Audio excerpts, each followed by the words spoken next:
देखिए, घाटशिला उपचुनाव को लेकर के हम काफ़ी ज़्यादा आश्वस्त हैं कि इस बार हम जीत वहाँ पर दर्ज करने वाले हैं।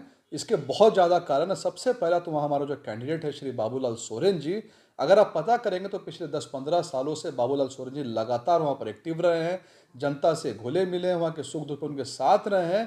पिछले चुनाव में हार के बावजूद बाबूलाल सोरेन जी हमेशा वो मैदान पर बने रहे हैं। This news is sponsored by Himalayan International Residential School, Siliguri. दूसरा कारण चंपाई सोरेन जी, जो कि जिनका प्रभाव ना सिर्फ झारखंड में है, बल्कि उस एरिया की अगर हम बात करें तो वहाँ पर उनका काफ़ी ज़्यादा अत्यधिक प्रभाव है और ज़ाहिर सी बात है उनके पुत्र चुनाव लड़ रहे हैं तो हमें इसका फ़ायदा जो होने जा रहा है। इसके अलावा भाजपा ने वहाँ पर 4 मुख्य जो हमारे पूर्व मुख्यमंत्री वहाँ पर है, रघुवर दास जी है, अर्जुन मुंडा जी है, चंपाई सोरेन जी है, मधु कोड़ा जी है, ये लोग सब मिलकर के अपनी शक्ति वहाँ पर डाल रहे हैं। और अगर आप घाटशिला में पता करेंगे तो आपको मालूम चलेगा कि घाटशिला में एक बात को लेकर काफ़ी नाराज़गी है। वहाँ पर लोगों में इस बात को लेकर के चर्चा है कि झारखंड मुक्ति मोर्चा में जब हफीजुल अंसारी जी के पिताजी की मृत्यु हुई थी तो उनको मंत्री बना दिया गया था। इसके बाद अगर उदाहरण दें हम, जगन्नाथ महतो जी की मृत्यु हुई तो देवी देवी को मंत्री बना दिया गया था। लेकिन यहाँ पर रामदास सोरेन जी के मृत्यु के बाद में उनके परिवार में से पत्नी पुत्र को जो नहीं बनाया गया मंत्री, इसको लेकर के अच्छी खासी नाराज़गी परिवार में भी है और हम भी इसको लेकर के काफ़ी ज़्यादा हम सोचने पर मजबूर है कि क्या वजह है कि इस परिवार के साथ झारखंड मुक्ति मोर्चा द्वारा जो इतना ज़्यादा भेदभाव किया गया है। इसके बाद झारखंड के जो मुद्दे हैं, यानी कि पिछले 1 साल में अगर हेमंत सोरेन सरकार के हम रिपोर्ट कार्ड को देखें, परफॉर्मेंस को देखें, तो परफॉर्मेंस में पूरी तरह से ये सरकार जो वो फिसड्डी साबित हुई। हम किसी मुद्दे की बात कर लें, हम क्राइम की बात करें, हम महिलाओं की बात करें, हम युवाओं की बात करें, नौकरियों की बात करें, कैलेंडर का वादा था, कैलेंडर नहीं निकला, कैलेंडर निकला भी तो कैलेंडर इम्प्लीमेंट नहीं हो रहा है। अगर आप देख सकते हैं एसएससी सीजीएल मामले में जो झारखंड में रांची में बच्चे प्रोटेस्ट कर रहे हैं, आंदोलन कर रहे हैं, उसमें कई सारे बच्चे घाटशिला के भी हैं। यानी कि पूरे के पूरे राज्य में जो कुशासन है, जो कुव्यवस्था है, जो माल गवर्नेंस है, इसका सीधा-सीधा असर जो घाटशिला में भी पड़ रहा है।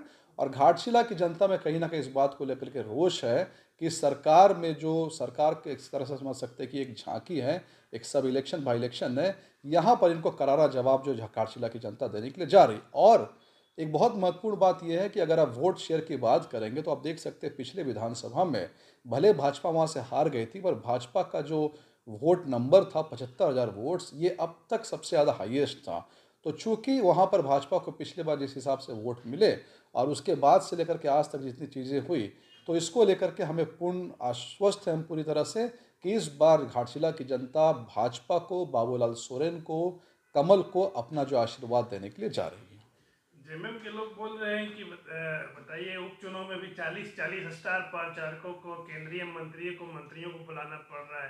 बीजेपी के पास कोई वैसे मुद्दे नहीं है, ना झारखंड में चेहरे हैं।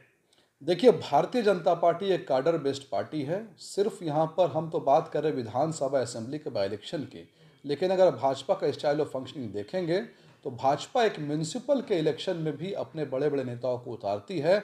उदाहरण के लिए आप हैदराबाद म्यूनिसिपल काउंसिल जो कॉरपोरेशन था उसके इलेक्शन का देख लीजिए, या अभी महाराष्ट्र में होने वाले म्यूनिसिपल इलेक्शन, वहाँ भी सारे नेता बहुत सीरियसली चीज़ों को ले रहे हैं। यानी भारतीय जनता पार्टी जो है 365 दिन काम करने वाली पार्टी है। चुनाव हमारे यहाँ एक पड़ाव मात्र है। चुनाव के पहले या चुनाव के बाद हम उसी ऊर्जा के साथ, उसी गति के साथ, उसी नीयत के साथ हमेशा लगे रहते हैं। और ये बात जो झारखंड मुक्ति मोर्चा और कांग्रेस पार्टी के लोग बोल रहे हैं कि भाजपा ने 40-40 लोगों को स्टार प्रचारक में उतारा है, तो ये झारखंड मुक्ति मोर्चा और कांग्रेस पार्टी को यहाँ पर सोचने की ज़रूरत है।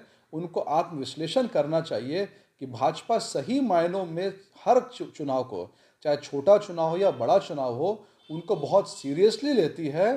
भले चुनाव में हार जाए, चुनाव के नतीजे की फिक्र किए बगैर चीज़ों को इतना सीरियसली लेते हैं, इसलिए हम बार बार चुनाव जीतते हैं और इसलिए हमारा परफॉर्मेंस इतना अच्छा रहता है।